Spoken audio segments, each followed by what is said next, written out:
Alhamdulillah, an filɛ kɛ jama bɛ fo minnu tulo banna ani minnu ɲɛ banna.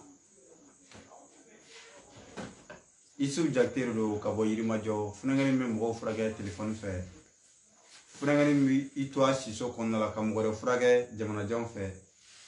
Funɛŋɛni bɛ duwawu don san Ala b'a jaabi ka tɔrɔ bɔ mɔgɔw kan. Ka mɔgɔw ka tɔrɔw furakɛ, ka mɔgɔw ka banaw furakɛ, ka sɔrɔ ji ma d'u ma, nasi ma d'u ma, sɛbɛn ma d'u ma. K'u furakɛ ni Ala ka se, ni Ala ka yamaruya, ni Ala ka jɛ ye, tɔrɔ bɛ wuli ka b'u kan. An ta tɛ sini ko ye, sinikɛnɛ ko tɛ. Sisan i yɔrɔ dɔ b'i tɔrɔ, i b'i bolo d'a kan, dakuruɲa kelen pe, Ala bɛ sɔn ka tɔrɔ wuli ka b'i kan. Numéro ye 00223 78 58 89 57. Salamu alaikum. Wa alaikum salam. Ewa wale ka bɔ min? Ka bɔ Abidjan. Abidjan. Degun jumɛn bɛ ka ne balimakɛ? Ne tɔgɔ ye... Ayi, kana tɔgɔ fɔ. N'an bɛ réseau kan, kana to ka tɔgɔ fɔ. Voilà, ne i y'a publication ye Facebook la, groupe dɔ la. Hali sisan, allo? O ye tiɲɛ, an bɛ direct de la. An bɛ émission kɔnɔna la. O ye tiɲɛ. An bɛ direct la nin waati la. Voilà, nin an direct de la tuguni ta. Degun jumɛn bɛ kan? Bon, ne bɛ entreprise baara de kɛ. Bon, l'heure in na vraiment blocage bɛ yen kosɛbɛ. O tɛ baasi ye, n'Ala sɔnna. Ala bɛna dayɛlɛli kɛ. Voilà, barisa se tɛ e ye, se tɛ ne ye, se tigi ye Ala mun ye. An y'a jira Ala la, n'Ala sɔnna, Ala b'a nɔgɔya. Amin. Ok, komi an bɛ furakɛli hukumu kɔnɔna la, kɔfɛ bɛ n wele. Ok. Baasi foyi t'a la. Halisa an bɛ numéro di mɔgɔw ma, u ka vidéo in partager, u ka segin ka vidéo partager pour que diɲɛ mɔgɔ ka bɔ a kalama baara min bɛ ka kɛ yan, ko namara t'a la, nkalon t'a la. Ka kunu fɛ a kunu kɛ sisan ka taara fatani kɛ sisan pile aki k'a kɛ namara t'a la, ka nɔgɔ bɔ a la, ka mɔgɔw furakɛ nɛgɛjuru sira fɛ. Dimi dɔrɔn tɛ dɛ, an bɛ bana bɛɛ furakɛ.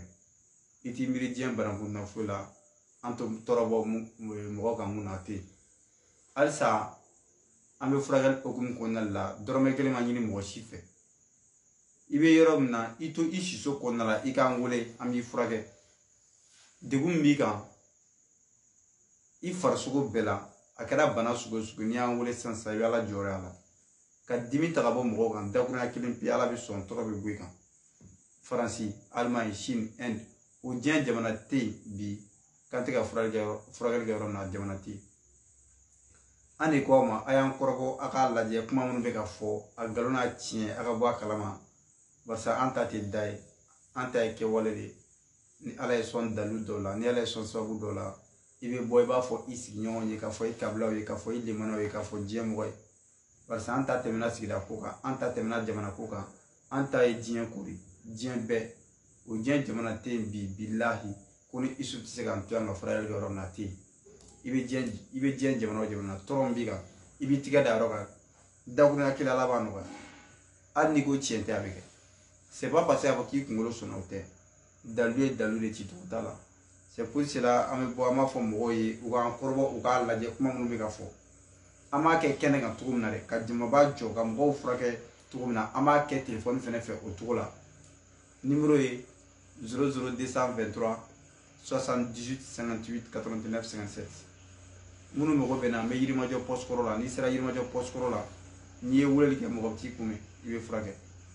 Mais ne de ko, i bɛ mun kɛ pase ta ye, i bɛ mun kɛ taxi ta ye, i bɛ mun kɛ essence ta ye ka na ne ɲini, to i siso kɔnɔna la ye, i ka ne wele dakuruɲa kelen pe, n bɛ Ala wele, Ala bɛ sɔn k'i furakɛ k'i to i siso kɔnɔna la ye. Salamu alaikum. Somɔgɔw bɛ di? E b'a wele ka bɔ min? Darabu la, degun jumɛn bɛ kan?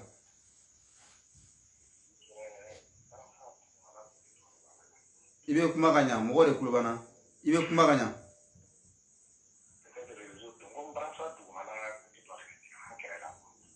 kɛrɛ la i bolo da kan ala b'a nɔgɔya yɔrɔ i wuli k'i jɔ i k'i tɛgɛ d'a kan i tɛgɛ d'a kan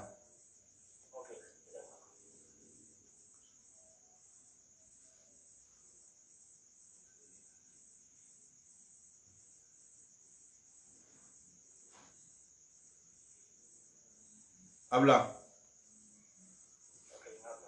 tagama i k'a lajɛ n'a bɛ wuli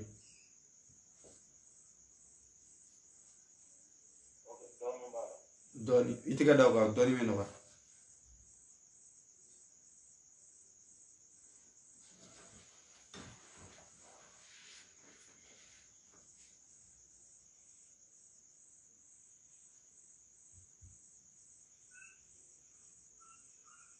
abla a lajɛ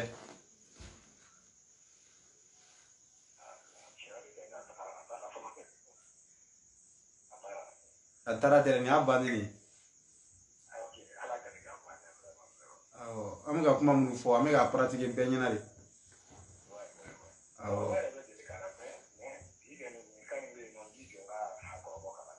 awɔ o de ka d'an ye minnu bɛna kɔrɔbɔli yɛrɛ sira fɛ awɔ awɔ halisa mɔgɔ bɛ li nɔfɛ appel bɛ ka don ɲɔgɔn kan mɔgɔ bɛ li nɔfɛ olu bɛ ka fɛ ka weleli kɛ u ka furakɛ direct la numéro ye 00223 78 58 89 57 k'i furakɛ direct i yɔrɔ dɔ b'i tɔɔrɔ ka dugawu don a la sisan ala b'a wuli an bɛ baara wɛrɛw kɛ mɔgɔ ye mun tɛ nin si ye an bɛ ko wɛrɛw kɛ activité wɛrɛw b'an yɛrɛ la an bɛ taa an ka baaradaw la an bɛ taa ko wɛrɛw kɛ mais ala ta ye mun ye an b'o fɛnɛ kɛ parce que ni ala ye sɔn dɔnni na k'i sɔn dalu la k'i sɔn sababu la e bɛ jɔnw furakɛ nin cogo de la ala fɛnɛ bɛ lafiya e bɛ ka tɔɔrɔ bɔ minnu kan u tɛ ka fila d'i ma u tɛ ka foyi d'i ma ala de b'i sara ala k'i sara a bɛɛ tɛ bin mɔgɔw k'i lagosi ala k'i dɛmɛ foyi tɛ yen halisa an bɛ dugawu kɛ minnu tulo b'an ani minnu ɲɛ b'an na ala ka bɛɛ ta nɔgɔya ala ka bɛɛ ka aminako nɔgɔya degun bɛ minnu fɛnɛ kan minnu ɲɛ b'an na nin waati in na u ka weleli kɛ dɔrɔmɛ kelen ma ɲini mɔgɔ si fɛ i kunkolo b'i dimi o i ɲi de b'i dimi o i kɔ de b'i dimi o i disi de b'i dimi o i yɔrɔ de b'i tɔɔrɔ n'i y'an wele nɛgɛjuru sira fɛ n'o ye 00223 78 58 89 57 i bɛ furakɛ i bɛ faransi o i bɛ sini o i bɛ yɔrɔ yɔrɔ to i siso kɔnɔna la i ka weleli kɛ an kɔrɔbɔ ne isu jate n kɔrɔbɔ i k'a lajɛ n bɛ ka kuma mun fɔ dimi dan tɔɔrɔ dan ye mun ye ka bere fila minɛ k'i sinsin a kan mais ne bɛ dugawu don ye dakuruɲa kelen pe bilahi i bɛ bere bila i bɛ tagama ka kulokurun kulo dayɛlɛ fo faransi ni ala tɔgɔ ye ni ala ka jɛ ni ala ka yamaruya ye ne ta tɛ mɔgɔ kelen ko ye dɛ ne ta tɛ hali adamadenw dɔrɔn ye bagan bɛɛ i t'i miiri diɲɛ bagan foyi la ko tɔɔrɔ b'a kan k'a bɛ se ka degun sɔrɔ ko ni isu tɛ se k'o fɛnɛ furakɛ i b'i tɛgɛ d'a kan dakuruɲa kelen pe a bɛ wuli an b'o de fɔ maliyɛnw ye dalu ye dalu de ye cicogo t'a la ni dalu kɛra fila ye dalu ɲɛnama tɛ k'a fɔ k'a kɛ hali ko tiɲɛ tɛ a bɛ kɛ k'a pratiquer kɛnɛ kan bɛɛ ɲɛna awɔ ne ta tɛ mɔgɔ kelen dɛ n'a y'i diya mɔgɔ 1000 i b'a bɛɛ jɔ na mɔgɔ 1000 i b'a bɛɛ jɔ na minnu tulo b'u dimi minnu kɔ b'u dimi minnu sen b'u dimi minnu ɲɛ b'u dimi dakuruɲa kelen u bɛɛ b'u ta bila i b'a sɔrɔ tɔɔrɔ t'a si kan an b'an ta o an b'a pratiquer de mɔgɔw b'a ye an ta tɛ dalafɔli dɛ i y'a ye an bɛ bɔ k'an bila direct sanfɛ k'an bila ligne sanfɛ en direct mɔgɔw ka na u ka furakɛ ka kabako yira maliyɛnw na ka yira maliyɛnw na k'a fɔ dɔnni bɛ dɔnni ma ban dugukolo in sanfɛ dalutigiw ma ban c'est pour cela an bɛ k'a yira diɲɛ mɔgɔ la k'a fɔ kow bɛ yen kow ma ban ani ala ka kabako de ni ala ka se de an bɛ ka kɛ ka diinɛ dɛmɛ k'a yira maliyɛnw na k'a yira diɲɛ mɔgɔ la k'a fɔ ko silamɛden dɔ de bɛ ka nin kɛ u fa silamɛ u ba silamɛ an yɛrɛ ye silamɛdenw ye an bɛ ka kɛ ni ala ka jɛ de ala ka se ni ala ka yamaruya ye ka mɔgɔw furakɛ nin cogo la diɲɛ fantan naani bɛɛ fɛ ka sɔrɔ waso tɛ yɛrɛ yira tɛ dɔnni dɔ don sababu dɔ don ala t'a di bɛɛ ma ni ala y'a kalifa i kɔni na i b'i ta kɛ taga de segin kɔ ten c'est pour cela an bɛ k'an cɛsiri k'an baba ka mɔgɔw wele u ka na u ka furakɛ i bɛ diɲɛ yɔrɔ yɔrɔ degun fɛn b'i kan k'i furakɛ k'i to si so kɔnɔna la. Salamu alaikum. Somɔgɔw bɛ di? E b'a wele kɛ ka bɔ min? Faransi. I bɛ kuma ka ɲa hali ni réseau ma ɲi an b'an débrouiller komi réseau tɛ ka sɔn. Faransi degun jumɛn b'i kan? I kɔ de bɛ k'i dimi i bolo da i kɔ la Ala b'a nɔgɔya sisan.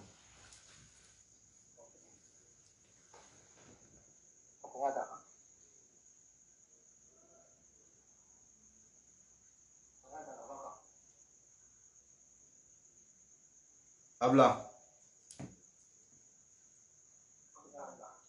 Tagama i k'a lajɛ.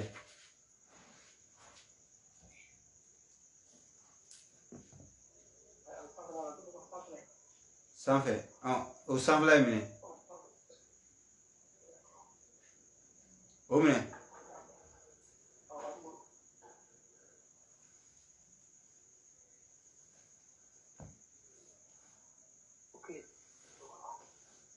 Abla. A lajɛ.